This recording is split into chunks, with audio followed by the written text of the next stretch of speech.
皆さんこんにちは。小松です。ガレージキット作ってますか？最近トレフェスオンラインやブースなどで結構簡単にキットが入手できるので手を出す方も増えているのではないでしょうか？一方、やっぱプラモと違って少々作るのが難しいのがガレージキット。特に曲面だらけの瓦礫は表面処理が大変です。今回はガレージキットの表面処理作業に欠かせない、電動ヤスリ掛け工具を新しく考えてみたので紹介したいと思います。ガレージキットを作る際に、必ず必要な表面処理。特にパーティングライン処置は重要です。パーティングラインとは今映っている足の中央に走っている段差のようなものです。ガレージキットの片割り部分にどうしても出てしまうパーティングライン。これをそのままにしてしまうとせっかく綺麗に塗装をしても見栄えの悪い作品になってしまいます。こいつを消す方法。ヤスリ掛けをして削り落とします。でもこの作業結構めんどくさいんですよね。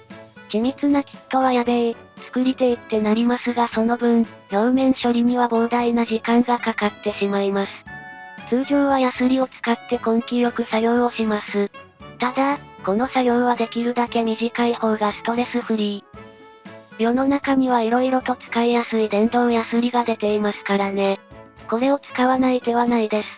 小松もプロクソンのペンサンダー、アルゴファイルのアルティマ、マットワークスのヤスリビットなど色々と試してきました。どれも時短につながる良い工具なのですが、やり方が下手すぎるのか、筆圧が高すぎるのか、パーティングラインと一緒に曲面も削ってしまいヤスリ掛けをした面がフラットになってしまうんです。一つの曲面をヤスリ掛けしたらもう一面できてしまい、見た目がカクカクしてる感じですかね。結構気になっているんですが、私だけやろか？結局新しくできちゃった面を手作業でヤスリ掛けして修正している状態です。これ、結構手間なんですよね。そこで改善策を考えてみます。先ほどの3つの工具に共通しているのは先端のヤスリがスポンジヤスリであること。普段使っているのは2ミリから5ミリのスポンジヤスリ。曲面に追従することを期待して使っていますが、これが硬いのが原因か？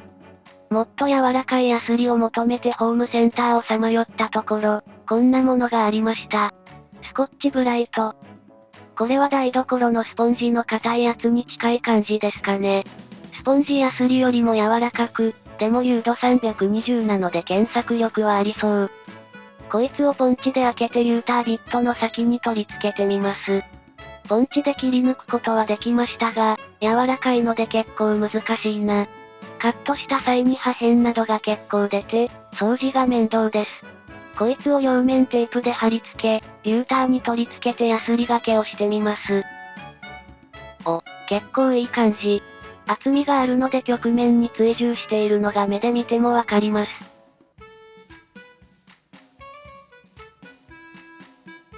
削りすぎることがないため、新たに面ができてしまうこともないですね。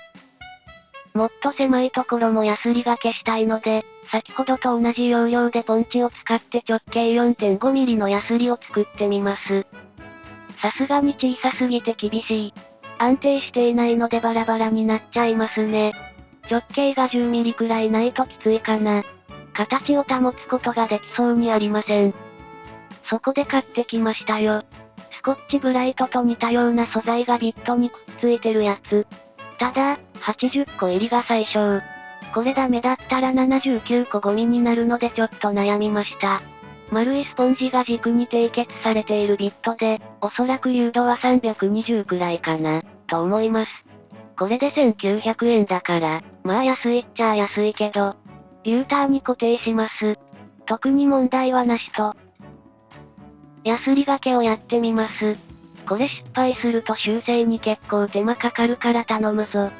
お、少々見えにくいですが、パーティングラインが綺麗に消えてくれますね。曲面にも十分追従しているようです。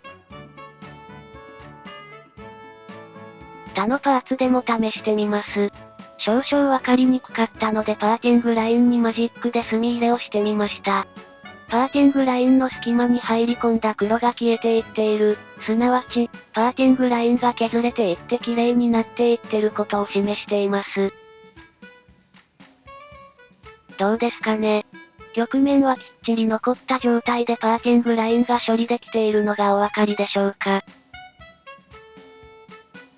スカートの縁にあるパーキングラインなど、かなり処理がめんどくさいものの筆頭ですが、これもこのバフビットなら楽にヤスリがけができます。パーキングライン部分にマジックで墨入れしていますが、どんどん消えていっているのがわかりますかね。スカートの複雑な曲面を極力傷めずにパーキングラインを除去できます。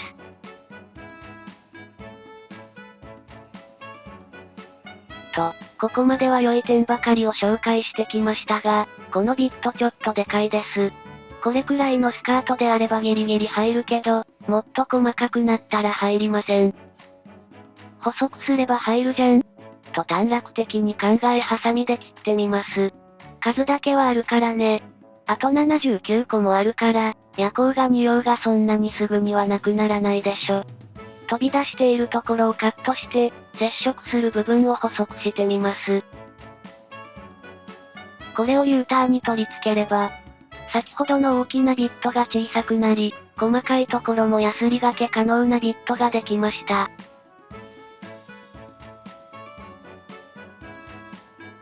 カットのやり方次第で、かなり細いところにも入るのでなかなか便利。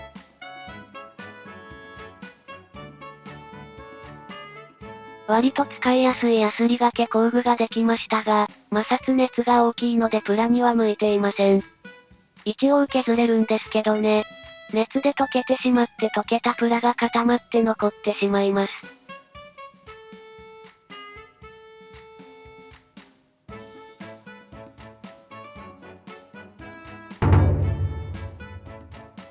さすがに髪の毛の隙間は細すぎて対応できませんでした。髪の毛の隙間は紙やすりか、ペコちゃん制作動画で紹介したシリコン砥石を使ってもろて。シリコン砥石、このチャンネルでは全く紹介していなかったですね。これは弾力性を持った砥石が先端についたビットです。こいつをアートナイフで側面を尖らせるよう加工します。親指を怪我するので、こういう時は怪我防止のサックをつけましょうね。全く説得力ないですけどね。こいつをピンバイスの柄に取り付けて、髪の毛の溝部分を削ります。やたらとビットの粉末が出ますが、後で水で流せばどうということはない。